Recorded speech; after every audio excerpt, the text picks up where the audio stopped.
And our conversation with Indiana Borough Police Chief Justin Schawl is brought to you by Marcus & Mack, a law firm representing injured people. Chief, good morning.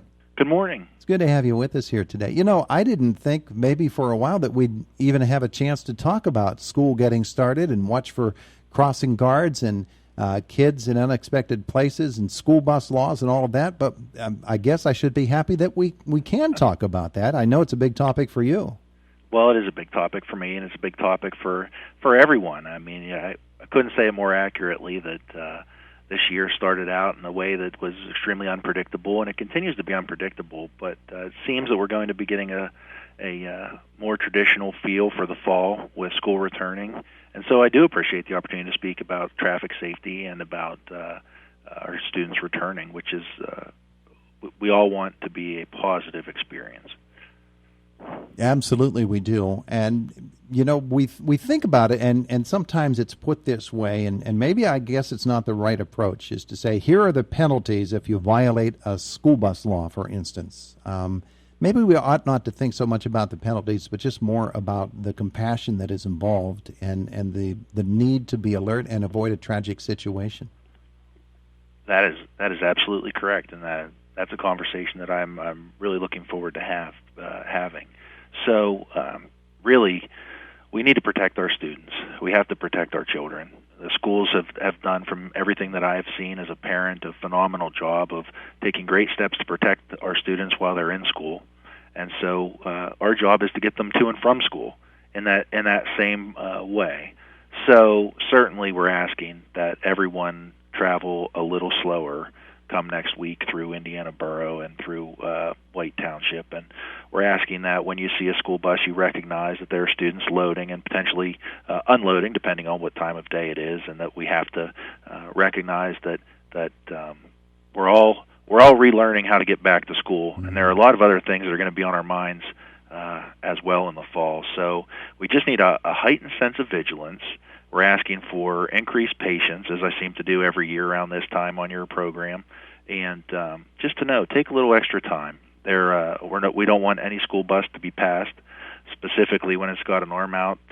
Certainly when it's got an arm out that says stop and the flashers are on. But in all situations, we just want to take a little extra time in Indiana. There's going to be students on foot walking to and from school. There are going to be crossing guards at intersections with stop signs. There are going to be school buses traveling throughout. It's really going to be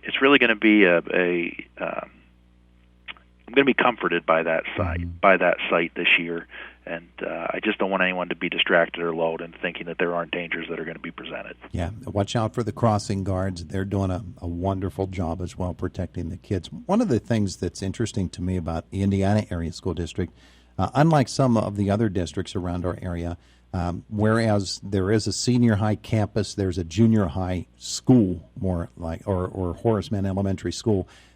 Schools that are placed within a community setting don't necessarily have a large campus around them, and so it's right off street and you're there at the school.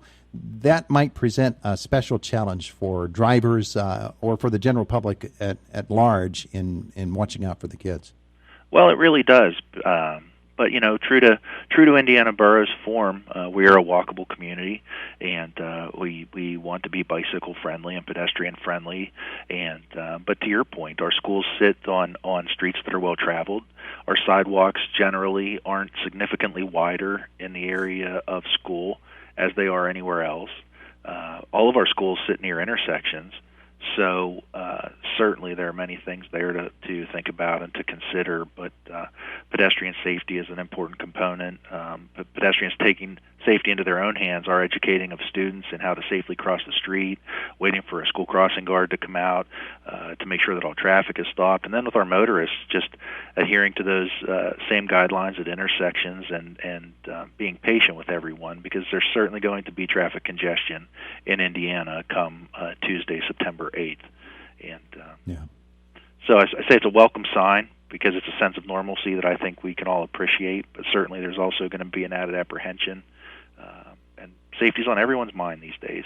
Yeah, really is. One of the other issues beyond the traffic concerns is the fact that being in neighborhoods as they are, there's the potential for danger to the kids from ne'er-do-wells, from folks who might even be termed predators. I know that's always a concern for police as well, and that people need to be alert for suspicious people who are hanging around the schools.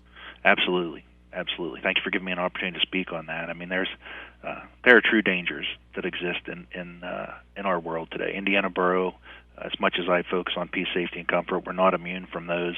We're not immune from tragedy or strife, but certainly working together, reporting suspicious activity to the police, knowing your community is extremely important. And I know that Indiana Borough residents and Wade Township residents know their communities, and just having the courage to say something, super important. Yeah, absolutely. I think of the police pursuit, the shooting around 3rd Street earlier in the spring. Schools were not in at that time because of the pandemic, but if that situation had occurred when schools were actually in session, then the danger would even have been heightened more. So people need to be aware of that. You, as Borough Police Chief, of course, and your entire police force, quite aware that there are activities happening now more around the campus, and that, again, community protection is a big issue. Folks might have the idea that because freshmen only are taking classes at IUP, that the off-campus housing is not really all that occupied, but there are a lot of students who have come in to Indiana. They're going to spend their semester here studying remotely, not in campus, but they'll certainly be in and around, and so it's a reminder to everybody, again, that we need to all behave ourselves, and Indiana Borough Police are on the watch and constantly patrolling. Well, yes. Our population has increased. There's no question about that. It's increased more than what I believe the freshman population of IUP is, but our student population is our welcome resident population. And just like with our transient business district, we welcome everyone to come to town. So there are some extra precautions that we need to take, and we're just asking for everyone to be responsible and also comforted by the fact that the police department exists to enhance quality of life issues in Indiana Borough. And I would prefer if we're used that way because it's so much, we seek positive impacts, and there are plenty of opportunities for positive impacts to be had in Indiana. But it starts, I think, with just taking a personal account of what are the safest and most responsible ways that we can act together to bring value to each other's life. And that's always where I would rather plug in, is how can we bring value? There are a lot of increased stresses this year in 2020, but the more traditional dangers, the more traditional issues that we face, they still exist. And so the police department wears many hats, and we're going to continue to wear many hats. And it's always helpful. It's always helpful when we can engage in a positive way, or get assistance or compliance in ways that are right and good. We were talking last half hour with Dr. Ralph May from the Community Guidance Center about anxieties and stresses. I know that the men and women on the police force are quite aware that people are stressed right now. They themselves might be stressed. What's the morale like, and how can people help our police officers to be such a positive influence in our community? Well, first and foremost, the Indiana community is great.